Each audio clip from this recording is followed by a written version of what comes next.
The colors of red and green have become synonymous with the holidays, and in part because those colors are actually surrounding us in nature right now. And no other group of plants exemplifies those colors better than hollies in the genus Ilex, with their beautiful red to orange berries and their bright green foliage. It's important to note that hollies are generally considered to be dioecious, meaning most species are either purely male or purely female, and it's the female plants that actually bear the fruit or the beautiful berries that we see. Now, you'll still need a male plant somewhere in the area to make sure that the flowers get pollinated and produce fruit. Both males and females do produce flowers. They're pretty insignificant and small considering aesthetics, but they're very important to pollinators.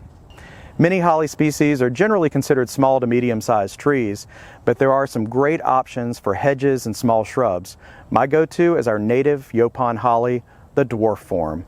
My favorites, though, are these variegated golden Oakland hollies. Now, these are smaller right now, but these can actually be used as a very dense upright screen.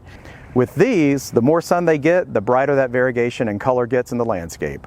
We have large native tree forms, like the Yaupon holly behind me, but there's so many other forms, such as this beautiful weeping form of our native Yaupon holly.